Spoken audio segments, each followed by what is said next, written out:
నమస్తే VBC on TV news కు స్వాగతం. ముందుగా ఈనాటి ముఖ్యాంశాలు. విద్యుత్ ఛార్జీల పెంపును నిరసిస్తూ రాష్ట్ర వ్యాప్త ఆందోళనలు. కూటమి ప్రభుత్వం ఇచ్చిన మాట తప్పిందన్న వైసీపీ.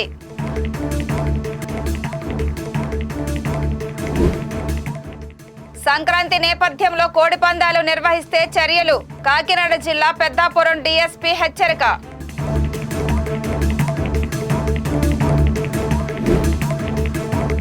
గిరిజన కార్మికులను కించపరిస్తే సహించం.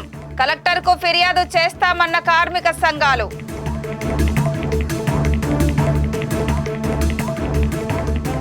విద్యుత్ ఛార్జీలను పెంచడాన్ని నిరసిస్తూ వైఎస్ఆర్ కాంగ్రెస్ పార్టీ రాష్ట్ర వ్యాప్తంగా ఆందోళనలు, ర్యాలీలు నిర్వహించింది. అధిష్టానం సూచన మేరకు పార్టీ శ్రేణులు వివిధ జిల్లాల్లో నిరసన కార్యక్రమాలు చేపట్టి విద్యుత్ ఛార్జీల పెంపుదలకు వ్యతిరేకంగా నినాదాలు చేశారు. రాష్ట్ర వ్యాప్తంగా జరిగిన కార్యక్రమంలో వైఎస్ఆర్సీపీ స్థానిక నేతలు, కార్యకర్తలు పాల్గొన్నారు. విద్యుత్ ఛార్జీ పెంపును నిరసిస్తూ విశాఖలో మాజీ మంత్రి, విశాఖ జిల్లా వైసీపీ అధ్యక్షుడు గుడివాడ అమర్నాథ్ సారథ్యంలో గురుద్వార్ నుండి ఏపీఈపీ డీసీఎల్ కార్యాలయం వరకు ర్యాలీ నిర్వహించారు. మాజీ ఎమ్మెల్యే ఆదిపురాజు ఆధ్వర్యంలో విద్యుత్ ఛార్జీల పెంపును వ్యతిరేకిస్తూ నిరసన తెలియజేశారు. ఈ సందర్భంగా ఆదిపురాజు మాట్లాడుతూ, అధికారంలోకి వస్తే విద్యుత్ ఛార్జీలు పెంచమని చెప్పిన చంద్రబాబు అధికారంలోకి వచ్చిన తరువాత విద్యుత్ ఛార్జీలు పెంచి పేద ప్రజలపై పెనుభారాన్ని మోపుతున్నారని ఆరోపించారు.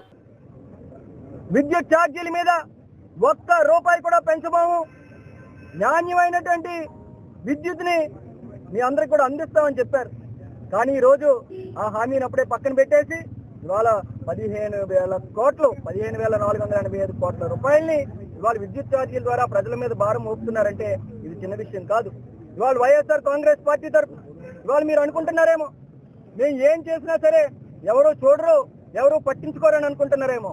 కానీ ఇవాళ ఇక్కడ ఉన్నటువంటి నాయకుడు, మా నాయకుడు జగన్మోహన్ రెడ్డి గారి నాయకత్వంలో మేమందరం కూడా వైఎస్ఆర్ కాంగ్రెస్ పార్టీ తరఫున పక్షాన్ని నిలబడడానికి మేమందరం కూడా ఎప్పుడు ముందుంటాం. ఆయన ఏ పిలుపునిచ్చినా సరే, ప్రజలకు వ్యతిరేకంగా మీరు ఏ నిర్ణయం తీసుకున్నా సరే ప్రతి ఒక్కరం కూడా రోడ్డెక్కి ప్రజల తరఫున పోరాటం చేస్తామని చెప్పి తెలియజేసుకుంటూ, ఖచ్చితంగా ఏదైతే వాళ్ళ విద్యుత్ ఛార్జీలు ఉన్నాయో అవి తగ్గించాలి. స్మార్ట్ మీటర్లు అనేటువంటి అంశాన్ని వెనక్కి తీసుకోవాలి. ఏదైతే ఎస్సీ ఎస్టీస్ కి 200 యూనిట్లు ఫ్రీగా వచ్చేవారో దాన్ని కూడా కొనసాగింపు చేయాలి.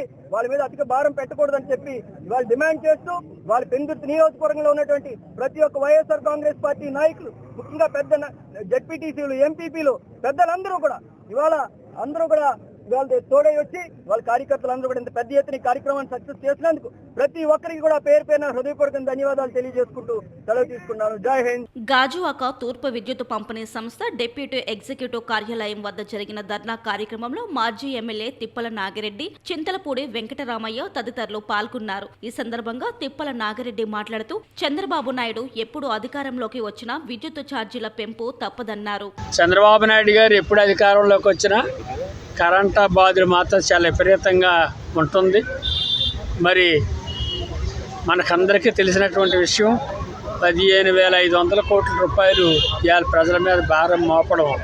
ఎలక్షన్లో చెప్పాడు, ఒక్క రూపాయి కూడా నేను కరెంటు ఛార్జీలు పెంచను, పైపెచ్చు ఇంకా కరెంటు మీరు ఉత్పత్తి చేసుకొని వినియోగంలోకి తీసుకొచ్చే విధంగా ఏర్పాట్లు చేస్తారు. నాకు ఎక్స్పీరియన్స్ ఉంది, నేను అనుభవజ్ఞుడిని, నా మాటలో నమ్మండి అని ప్రజల్ని నమ్మించి సూపర్ సిక్స్ అని అనేకమైనటువంటి హామీలు ఇచ్చి ఏ ఒక్క హామీని కూడా ఇంప్లిమెంట్ చేయక పేద ప్రజల తాలూకా మరి నడ్డి విరుస్తూ వాళ్ళకి ద్రోహం చేస్తూ ఓట్లు వేసుకొని సీట్లో కూర్చొని ఈవేళ ప్రజలకి అన్యాయం చేస్తున్నటువంటి నాయకుడిని పేద ప్రజలు ఇప్పుడు కూడా క్షమించరు. విద్యుత్ ఛార్జీల పెంపుతో ప్రజల నెత్తిపై గుదిబండ వేశారని వైసీపీ నేత భూమన కరుణాకర్ రెడ్డి ఆరోపించారు. ప్రజా సమస్యలపై వైఎస్ఆర్సీపీ పోరుబాట, కరెంటు ఛార్జీల మోతపై నిరసన కార్యక్రమంలో భాగంగా తిరుపతిలోని ఏపీఎస్పీ డీసీఎల్ కార్యాలయం ఎదుట నిరసనకు దిగారు. ఈ సందర్భంగా భూమన మాట్లాడుతూ, విద్యుత్ ఛార్జీలు వెంటనే తగ్గించాలని డిమాండ్ చేశారు. ఈ రోజున అధికారంలోకి రావటానికి విద్యుత్ ఛార్జీలనే పెంచనని చెప్పటం ద్వారా ప్రతి రాష్ట్రంలో ఉన్న ప్రతి వినియోగదారుని మీద ప్రతి నెల దాదాపు 400 రూపాయల అదనంగా భారం మోపబడింది. నవంబర్ నెలలో 6,075 కోట్ల రూపాయలు, డిసెంబర్ నెలలో 9,000 కోట్లకు పైగా వినియోగదారుల మీద భారం మోపి ఇది కూడా జగన్మోహన్ రెడ్డి గారి మీదనే తోసేటువంటి ప్రయత్నం చేస్తున్నాడు. ఇది ఇంధన సర్దుబాటు అనే పేరు ఒకటి తీసుకొని వచ్చి జగన్మోహన్ రెడ్డి గారు చేసినటువంటి పనుల కారణంగానే నేను పెంచాల్సి వస్తోందేనని చంద్రబాబు నాయుడు అధికారంలోకి వచ్చిన రోజు నుంచి తానిచ్చినటువంటి ప్రతి వాగ్దానానికి జగన్మోహన్ రెడ్డి గారినే బూచిగా చూపించి ఆయన వల్లనే మేము చేయలేకపోతున్నాము అని ఎన్నికలప్పుడేమో జగన్మోహన్ రెడ్డి 3.5 లక్షల కోట్లేంది, నేను అదనంగా మరొక 2.5 లక్షల కోట్ల రూపాయల పైగా రాష్ట్ర ప్రజలకు, పేద ప్రజలకు అందరికీ కూడా నేను వాళ్ళ అవసరాలను తీర్చే విధంగా నిధులు సమకూరుస్తాను అని చెప్పినటువంటి చంద్రబాబు నాయుడు గారు ఎస్టీ ఎస్సీ కాలనీలలో ఉండేటువంటి ప్రతి ఒక్కరికి కూడా 200 యూనిట్లు ఉచితంగా విద్యుత్తు ఇస్తానని చెప్పినటువంటి చంద్రబాబు నాయుడు గారు ఆ హామీలన్నింటినీ కూడా తుంగలో తొక్కి ప్రజా వ్యతిరేకంగా పరిపాలిస్తున్నందుకు తొలి విడతగా వైఎస్ఆర్ కాంగ్రెస్ పార్టీ మా నాయకుడైనటువంటి జగన్మోహన్ రెడ్డి గారి నాయకత్వంలో ఈ రోజున రాష్ట్ర వ్యాప్తంగా ఉన్న 175 నియోజకవర్గాలలో ఈ పెంచిన విద్యుత్తు భారాన్ని తగ్గించమని వినతి పత్రాలు ఇచ్చాం. ఇంకా ఈ ప్రభుత్వంలో కదలిక రాకపోతే భవిష్యత్తులో విద్యుత్తు ఛార్జీల తగ్గింపు కోసమని 2000 సంవత్సరంలో ఆనాడు వైఎస్ రాజశేఖర రెడ్డి గారి నేతృత్వంలో ఎంతగా వీరోచితమైనటువంటి పోరాటాలు చేశారో, దాదాపు 19 రోజుల పాటు నిరాహార దీక్షలు చేసి మొత్తం రాష్ట్రంలో ఉన్నటువంటి రైతాంగాన్నంతా కూడా కదిలించినప్పుడు చంద్రబాబు నాయుడు గారు ఏమాత్రము కూడా చెలించకుండా తిరగబడ్డటువంటి రైతులను గుర్రాలతో తొక్కించినటువంటి వ్యక్తి. కాకినాడ ట్రాన్స్కో ఎస్సీ కార్యాలయం వద్ద జిల్లా వైసీపీ అధ్యక్షుడు మాజీ మంత్రి కురుసల కన్నబాబు ఆధ్వర్యంలో భారీ ఆందోళన నిర్వహించారు. ఈ సందర్భంగా జిల్లా అధ్యక్షుడు కన్నబాబు మాట్లాడుతూ కూటమి ప్రభుత్వం ప్రజలను మోసం చేసిందన్నారు. తక్షణం పెంచిన విద్యుత్ ఛార్జీలు తగ్గించాలని, లేని పక్షంలో రాజీనామా చేయాలని డిమాండ్ చేశారు.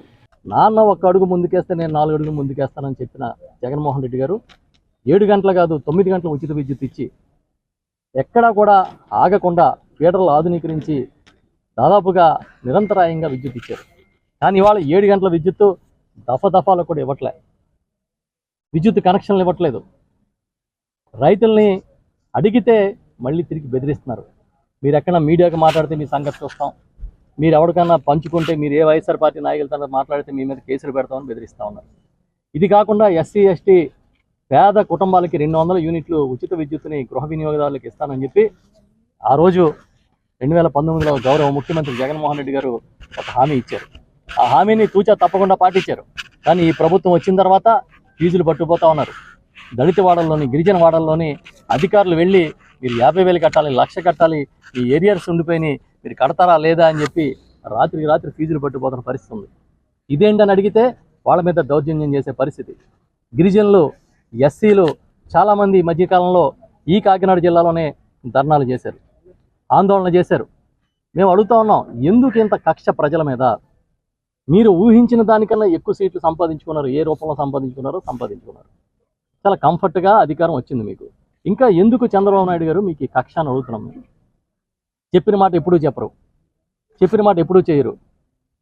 చెత్త పన్ను దగ్గర నుంచి విద్యుత్ బిల్లుల వరకు దేన్ని వదలకుండా బాధేసి ఇదే సంపద సృష్టి అని మీరు కలలుగంటూ మమ్మల్ని కూడా ఆ కళల్లో ముంచాలని ప్రయత్నం చేస్తామని ఇది ఎంతవరకు సాగదు. మా నాయకుడు జగన్మోహన్ రెడ్డి గారు ఏదైతే పిలుపునిచ్చారో ఆ మేరకు ఖచ్చితంగా పెంచిన విద్యుత్ ఛార్జీలను తగ్గించాలి. మీరు ఇచ్చిన హామీ ప్రకారం ఆనాటికి ఉన్న విద్యుత్ ఛార్జీ కన్నా తగ్గించాలనేది మేము డిమాండ్ చేస్తున్నాం. ఈ తప్పుడు వాగ్దానాలతో ఎల్లకాలం మీరు నెట్టుకు రాలేరు. కేవలం ప్రజల మీద భారం మోపడం కాకుండా ఈ విద్యుత్ రంగాన్ని బలోపేతం చేయడం మీద దృష్టి పెట్టమని చెప్పి మేము కోరుతూ ఇవాళ ఈ కార్యక్రమానికి వచ్చిన ప్రతి ఒక్కరికి కృతజ్ఞతలు చెప్తున్నాం. కార్యక్రమానికన్నా ముందు కాకినాడ సిటీ వైఎస్ఆర్సీపీ కార్యాలయంలో పెద్దలు చంద్రశేఖర్ రెడ్డి గారి ఆధ్వర్యంలో నిన్న పరమపదించిన మాజీ ప్రధాని మన్మోహన్ సింగ్ గారికి మేము ఘనంగా నివాళులు అర్పించాం. దార్శనికుడు, ఆర్థిక నిపుణుడు, ఈ దేశానికి ఆర్థిక రంగంలో దశ దిశ నిర్దేశించిన వారిలో ఒకడైన మన్మోహన్ సింగ్ గారు లేకపోవడం అందరికీ కూడా చాలా బాధాకరం. ఆ కార్యక్రమాన్ని నిర్వహించిన తర్వాత ఈ కార్యక్రమానికి వచ్చి దీనంతలో కూడా పాల్గొన్నాం. వచ్చిన ప్రతి ఒక్కరికి కృతజ్ఞతలు. సంక్రాంతిని పురస్కరించుకుని గ్రామాల్లో ఎవరైనా కోడి పందాలు నిర్వహిస్తే కఠిన చర్యలు తీసుకుంటామని పెద్దాపురం డీఎస్పీ శ్రీహర్రాజు హెచ్చరించారు. మండలంలో గత ఏడాది కోడి పందాలు జరిగిన ప్రాంతాలను ఆయన పరిశీలించారు. సంక్రాంతి సందర్భంగా ఈ ఏడాది కూడా ఇవే ప్రాంతాల్లో కోడి పందాలు జరుగుతాయని ప్రచారం జరుగుతున్న నేపథ్యంలో పోలీసులు ముందస్తు చర్యలు తీసుకుంటున్నారు. కాట్రావులపల్లి గ్రామ శివారు, పూడి చెరువు, రాజపూడి, జగ్గంపేట శివారు, ఆయిల్ పామ్ తోట తదితర ప్రాంతాలను ఆయన పరిశీలించారు. ఈ కార్యక్రమంలో Jaggampeta CI YRK Srinivas, SI Raghunatha Rao, revenue సిబ్బంది పాల్గొన్నారు.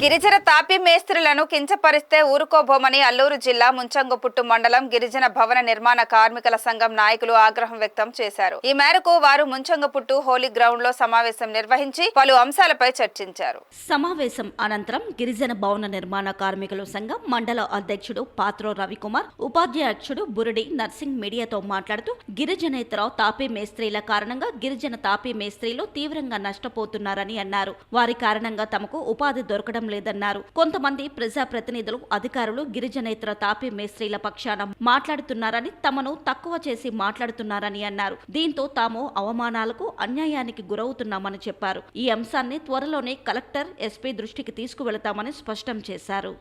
తేదీ 26/12/2024 ఈరోజు అనగా మేము యూనియన్ మీటింగ్ అంటూ ఒక మేస్త్రులు అందరు కలిసి మీటింగ్ చేస్తుండగా మన మీద రాజకీయ నాయకులు అలాగే కొంతమంది ఉపాధ్యాయులు రిపోర్ట్ ఇచ్చిన సందర్భంగా ఈరోజు మీటింగ్ చేస్తున్నామని తెలిసి స్టేషన్లో మమ్మల్ని పిలిచి అక్కడ ఇరు వర్గాలు చిన్న డిస్కస్ జరిగిన సమయంలో ఎస్ఐ గారిని, సారు ఇది పద్ధతి కాదు, మా యూనియన్ గిరిజన యూనియన్గా నిలబడాలని మేము ఇక్కడ చేస్తున్నాం, ఈ యూనియన్ నిలబెట్టేలాగా మీరు చూడాలని మీ దగ్గర వచ్చాము అని అడిగితే అతను జియో నెంబర్ 3 అనేది ఇప్పుడు లేదు, మీరు దాని గురించి ఇది కాదు, భారతదేశంలో మీరు ఎక్కడైనా వెళ్ళి బతకవచ్చు, పని చేసుకోవచ్చు, అలాగే అక్కడి నుంచి కూడా ఎక్కడైనా వచ్చి వాళ్ళు పని చేసుకోవచ్చు, బతకవచ్చు, మీరు వాళ్ళకి తరమడానికి కానీ తిట్టడానికి కానీ పంపించడానికి మీకు ఎటువంటి అర్హత లేదని ఎస్ఐ గారు కూడా చెప్పడం జరిగింది. ఆ సమయంలో మేమేమన్నామంటే, ఎస్ఐ గారు మీరు ఇలా చెప్పడం బాగాలేదండి, మీరు ఇలాగ వాళ్ళ మీద వత్తసు పలిగితే మా పరిస్థితి ఏంటి, మా గిరిజన తాపీ మేస్త్రులు ఎలాగా వీళ్ళ కడుపు ఎలాగా నింపుకుంటారు అని అడిగితే, ఇక్కడ ఎవరికి ఇది చేసుకోవడానికి లేదు, మీరు వాళ్ళు కలిసి పని చేసుకుని బతకండి అని చెప్పడం జరిగింది. అలాగే ఉపాధ్యాయులు అయితే ప్రత్యేకంగా మీకు పని రాదు, పని నేర్చుకోండి అని చెప్పారు. అంటే ప్రత్యేకించి వాళ్ళు మైదాన ప్రాంత మేస్త్రుల్ని మాత్రం వత్తసు పలిగారు తప్ప గిరిజన మేస్త్రుల్ని మాత్రం ఎటువంటి సహకారం కానీ మాటలు కానీ ఏమి చెప్పలేదన్నమాట. దాని గురించి అని ప్రత్యేకించి మా మేస్త్రులు చాలా బాధపడడం జరిగింది. అందుకని ప్రత్యేకంగా మేము మీడియా సోదరులకి పిలిపించి మా బాధల్ని ఇలాగా నిరసిస్తున్నామని కూర్చున్నాం. ఏ రకంగా చూసుకుంటున్నారు తప్పగానే గిరిజనులకు మాత్రం ఎటువంటి లబ్ధి చేకూర్చకుండా వాళ్ళు విచ్చలవిడిగా చేసుకుంటున్నారు.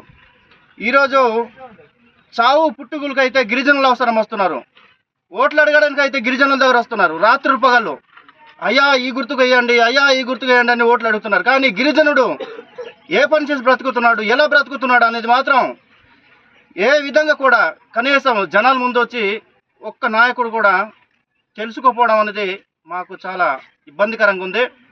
కావున ప్రతి ఒక్కరు కూడా ఈ యొక్క విషయాన్ని గమనించి మాకు న్యాయం కురుస్తారని మేమెంతో మీకు కోరుకోవడం జరుగుతుంది. ఇలాగే మేము సుమారుగా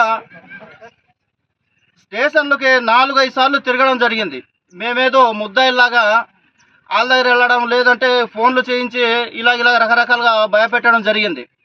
కానీ మేము మాత్రం ఎటువంటి భయాన్ని కూడా ఎటువంటిగా మాకు భయపెట్టినా భయపడేది లేదు. తర్వాత ఇంకొకటి, మా పిల్లలనేసరికి చాలా నష్టపోతున్నారు. ఇటువంటి విషయాలు కూడా మేము కొద్దిగా ఖండించడానికి ముందడుగు వేస్తామనేసి మా యూనియన్ తరఫున అందరిని కూడా తెలియపరుస్తున్నాము.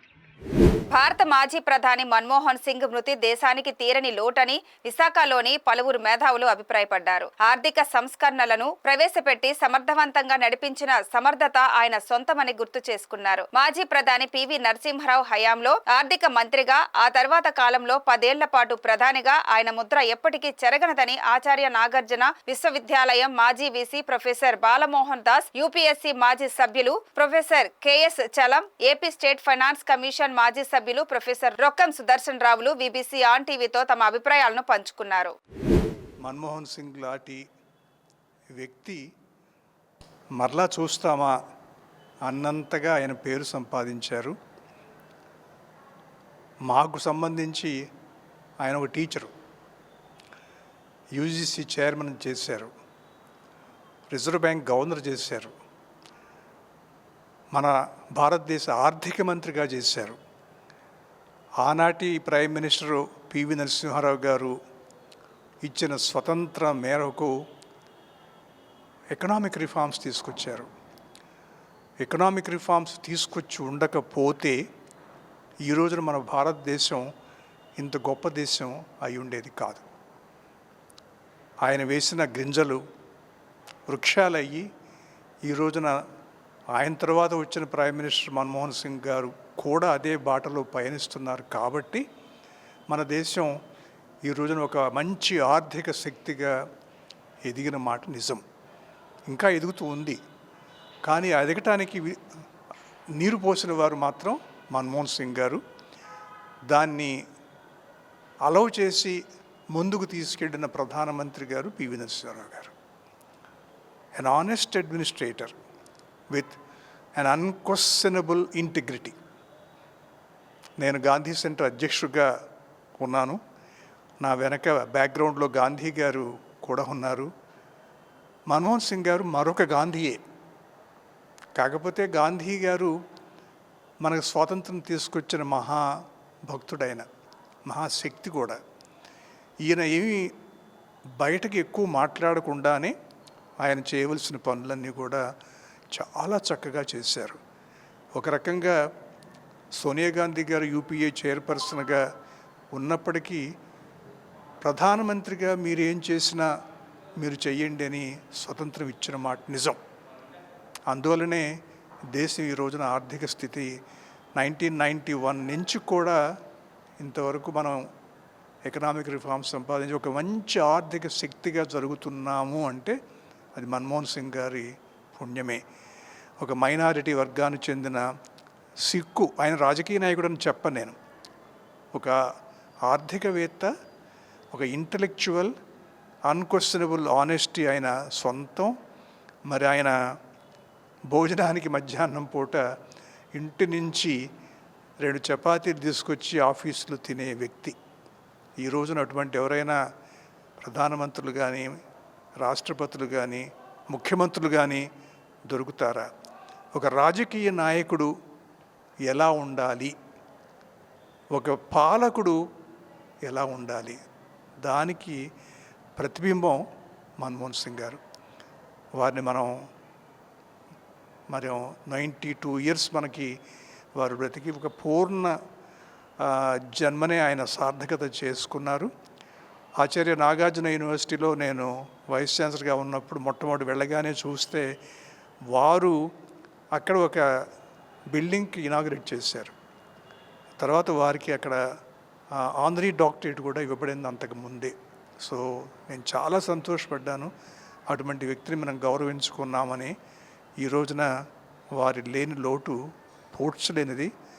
వారు ఎక్కడ ఉన్నా స్వర్గంలో అయినా ఆయన ఫైనాన్స్ మినిస్టర్గానే ఉంటారేమో, ప్రైమ్ మినిస్టర్గా ఉంటారో. ఆ దేవుడు ఆయనకి నాకు అవసరం ఉంది రమ్మని చెప్పడం వల్ల పోయిందని అనుకుంటున్నాను. మనం అంతా శోక సముద్రంలో ఉన్నాం. తప్పకుండా వారి స్మృతిని గుర్తుంచుకొని వారి పాలసీస్ని మనం కొనసాగించడమే వారికి నిజమైన నివాళని నేను అనుకుంటున్నాను. డాక్టర్ మన్మోహన్ సింగ్ గారి మరణం దేశానికి వ్యక్తిగతంగా కూడా నాకు చాలా దిగ్భ్రాంతిని కలిగించే విషయం. ఏం చేతంటే మన్మోహన్ సింగ్ గారు ఆర్థిక శాస్త్రవేత్త, ప్రొఫెసర్గా పనిచేశారు, అలాగే యూజీ చైర్మన్గా చేశారు. ఆయన ఫైనాన్స్ మినిస్టర్గా ఉన్నప్పుడు 2 articles economic and political weekly రాశాను, 94 ఒకటి 95, 96లో. అవి ఆయన ఆర్థిక వేత్తగా దేశ ఆర్థిక వ్యవస్థని మార్చే రూపశిల్పిగా చేసినటువంటి కొన్ని ప్రోగ్రామ్స్ మీద క్రిటికల్గానే రాశాను. అవి ఆయన దృష్టికి వెళ్ళాయి. తర్వాత ఒక మిత్రుడి ద్వారా తెలుసుకొని నేను ద్రావిడ యూనివర్సిటీలో వైస్ ఛాన్సలర్గా ఉంటే నన్ను రాజ్యాంగ పదవి, అంటే మా ఆంధ్ర యూనివర్సిటీ మొట్టమొదటిగా రాజ్యాంగ పదవికి అవకాశం కల్పించారు. తర్వాత 1-2 సార్లు వారితో కలవడం జరిగింది. ముఖ్యంగా నేను అంబేద్కర్ మీద ఒక పుస్తకం రాశాను, 2వ పుస్తకం అది. దానికి ముందు మాట జైపాల్ రెడ్డి గారు రాశారు. ఆ పుస్తకాన్ని ప్రజెంట్ చేయడానికి వెళ్ళాను. చాలాసేపు ఇద్దరం కూర్చొని మాట్లాడుకున్నాం. నీలాంటి వాడు అవకాశం వచ్చింది, నువ్వు సోషల్ జస్టిస్కి, సోషల్ ఇంజనీరింగ్కి మీలాంటి కుర్రాళ్ళు పనిచేయాలి అని చెప్పారు. చాలా ఎఫెక్షనేట్గా ఉండేవారు. నా 70వ జయంతి సమావేశాలు జరిగినప్పుడు మంచి మెసేజ్ కూడా పంపించారు. ఆయన భారతదేశానికి చేసింది ఏమిటి అంటే, చాలామంది అనుకుంటారు చాలా లిబరలైజేషన్, గ్లోబలైజేషన్, ప్రైవేటైజేషన్ చెప్పినప్పటికీ కూడా దాంట్లో మానవ దృక్పథం ఉంది. మానవ అభివృద్ధికి సంబంధించినటువంటి economic reforms with human face అన్నటువంటిది ఆయన ఇది. ముఖ్యంగా యూపీఏలో జరిగినటువంటి చాలా మార్పులు, అంటే అప్పుడు వామపక్షాలు ఉన్నప్పటికీ కూడా మన్మోహన్ సింగ్ గారు యూపీఏ 1లో చాలా సిగ్నిఫికెంట్ డెవలప్మెంట్స్ తీసుకొచ్చారు. ఈ ఎంప్లాయ్మెంట్కి సంబంధించి కానీ, అలాగే చాలా ఫుడ్కి సంబంధించినటువంటిది, విద్యకు సంబంధించినటువంటి. ఈరోజు మనం ఇండిపెండెంట్గా ఆర్థికంగా అన్ని విధాలా ఉన్నాము అంటే ఆ పీరియడ్లో మన్మోహన్ సింగ్ గారి నాయకత్వంలో జరిగినటువంటి ఇది. ఆయన చాలా క్వైట్గా ఉండేవారు. ఆయనకు సంబంధించి అమర్త్య సేన్ గారు వాళ్ళు ఆయన మిత్రులు ఒక 2 పుస్తకాలు తీసుకొచ్చినప్పుడు సమావేశం జరిగింది. ఆ రిలీజింగ్ ఫంక్షన్ కూడా నేను వెళ్ళాను. ఆ విధంగా ఒక ఆర్థిక శాస్త్రవేత్త, అంటే బాబాసాహెబ్ అంబేద్కర్ తర్వాత అంటాము, తర్వాత ఒక ఆర్థిక శాస్త్ర దేశాన్ని ఇంతగా ఆర్థిక వ్యవస్థను ప్రభావితం చేసిన వాళ్ళు ఎవరు లేరు. ఆయన మరణం నిజంగానే దేశానికి చాలా నష్టం జరిగింది. ఎందుకంటే ఆయన 92 ఏళ్ళు అయినప్పటికీ కూడా ఆయన బ్రతికుంటుంటే ఇప్పుడున్నటువంటి క్రైసిస్, దేశం చాలా ఆర్థికంగా సామాజిక క్రైసిస్లోకి వెళ్తూ ఉంది. ఆయన తాలూకా సజెషన్స్, ఎందుకంటే మోడీ గారు కూడా ఆయన్ని అంటే అభిమానంగానే చూసేవాళ్ళు. ఆయన మరణం నిజంగా వ్యక్తిగతంగా నాకు బాధ కలిగించేటువంటి విషయం. భారత మాజీ ప్రధానమంత్రి డాక్టర్ మన్మోహన్ సింగ్ గారు ఇక లేరు అని తెలుసుకొని చాలా బాధపడ్డాం. వారు ఒక మంచి ఉపాధ్యాయునిగానే కాకుండా ఒక మంచి ఆర్థికవేత్తగా, ఒక నీతి నిజాయితీ గల, భద్రత గల రాజకీయవేత్తగా కూడా భారత ప్రజలందరూ వారిని గుర్తించారు. మన్మోహన్ సింగ్ గారు ఆర్థిక సంస్కరణల ఆద్యుడిగా మనకందరికీ తెలుసు.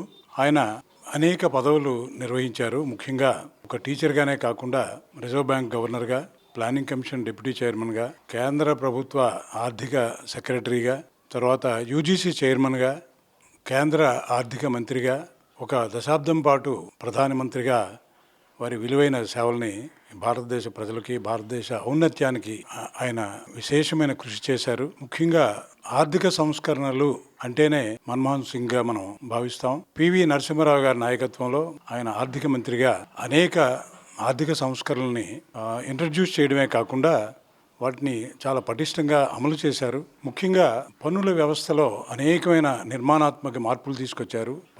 పారిశ్రామిక రంగాన్ని అభివృద్ధి చేశారు. ఎగుమతి దిగుమతులని ప్రోత్సహించి ఆ రంగంలో కూడా విశేషమైనటువంటి సేవలు అందించి సంస్కరణలు చేసి భారత ఆర్థిక వ్యవస్థ అతి క్లిష్టమైన కాలంలో ఆ క్లిష్ట పరిస్థితుల నుంచి అధిగమించడానికే కాకుండా భారత ఆర్థిక వ్యవస్థ పరిపుష్టం చేయడానికి కూడా చాలా కృషి చేశారనే చెప్పాలి. భారతదేశం గర్వించదగ్గ ఒక ఆర్థికవేత్తగా, ఒక రాజకీయ నాయకుడిగా, రాజకీయ నేపథ్యం లేకపోయినప్పటికీ కూడా రాజకీయవేత్తగా వారిని ఎప్పుడూ ప్రజలంతా, భారతదేశ ప్రజలంతా గుర్తుంచుకుంటారని నేను భావిస్తూ ఉన్నాను. అంతేకాకుండా విద్యా సంస్కరణలు, విద్యారంగంలో కూడా అనేకమైన సంస్కరణలు చేశారు. ప్రాథమిక విద్య చాలా ముఖ్యమైనది ఒక దేశ ఆర్థిక ప్రగతికి అని భావించి సుమారు 70,000 కోట్ల రూపాయల వరకు స్కూల్ ఎడ్యుకేషన్ డెవలప్ చేయడానికి వారు కృషి చేశారు. అంతేకాకుండా విశాఖపట్నానికి మన్మోహన్ సింగ్ గారికి కూడా ఒక మంచి అనుబంధం ఉంది, ఆంధ్ర యూనివర్సిటీకి. ముఖ్యంగా 2008లో వారు ఇక్కడికి సైన్స్ కాంగ్రెస్ని ఇనాగరేట్ చేయడానికి వచ్చినప్పుడు ఆంధ్ర యూనివర్సిటీని ఒక మ్యాగ్నిఫిషెంట్ యూనివర్సిటీగా గుర్తించడం మనకందరికీ, అంటే ముఖ్యంగా విద్యకు సంబంధించి ముఖ్యంగా ఆంధ్ర యూనివర్సిటీ విద్యార్థులకి, ఫ్యాకల్టీకి, సిబ్బందికి అందరికి కూడా గర్వకారణంగా పేర్కొనవచ్చు. అటువంటి మన్మోహన్ సింగ్ గారు ఇక లేరు అని తెలిసిన తర్వాత చాలా బాధాకరంగా ఉంది అందరికీ. భారతదేశ ప్రజలందరూ కూడా బాధతో ఉన్నారు. అంతేకాకుండా వారు ప్రైమ్ మినిస్టర్గా అనేక ప్రోగ్రామ్స్ని చేశారు. ముఖ్యంగా ఉపాధి హామీ పథకం, విద్యా హక్కు చట్టం, తర్వాత ఇన్ఫర్మేషన్ యాక్ట్ కూడా వారి టైంలోనే వచ్చింది. ఇవి ఎప్పుడు కూడా భారతదేశ ముఖ్యంగా అట్టడుగు ప్రజల అభివృద్ధికి కృషి చేసి అభ్యున్నతికి తోడ్పడేటటువంటి హక్కు చట్టాలుగా మనం వాటిని పేర్కొనవచ్చు. ఆసియాలోకెల్లా అతి పెద్ద ప్రోగ్రామ్గా ఉపాధి హామీ పథకాన్ని ఆ రోజుల్లో కొనియాడారు అందరూ కూడా. దాని తాలూకా ఫలితాలు అందరూ ప్రజలు, ముఖ్యంగా గ్రామీణ ప్రజలందరూ కూడా వాటిని అనుభవించారు. కాబట్టి ఇది చాలా బాధాకరమైన విషయంగా నేను భావిస్తూ ఉన్నాను.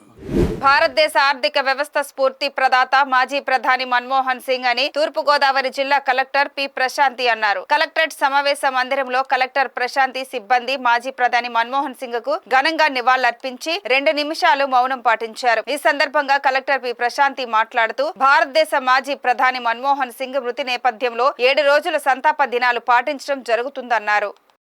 గండేపల్లి గ్రామం కృష్ణుడి వీధిలో పునర్నిర్మించిన సత్యమ్మ తల్లి ఆలయంలో అమ్మవారి విగ్రహ ప్రతిష్టాపన మహోత్సవం వైభవంగా జరిగింది. 100 సంవత్సరాల క్రితం ఇక్కడ వెలిసిన సత్తమ్మ తల్లికి అర్చకులు ప్రత్యేక పూజలు చేసి విగ్రహాన్ని ప్రతిష్ఠించారు. ఈ కార్యక్రమానికి అధిక సంఖ్యలో భక్తులు హాజరై అమ్మవారిని దర్శించి పూజలు చేశారు. భక్తులకు పెద్ద ఎత్తున అన్నదానం నిర్వహించారు. వచ్చే నెలలో అమ్మవారి జాతర నిర్వహించనున్నట్టు ఆలయ కమిటీ సభ్యులు తెలిపారు.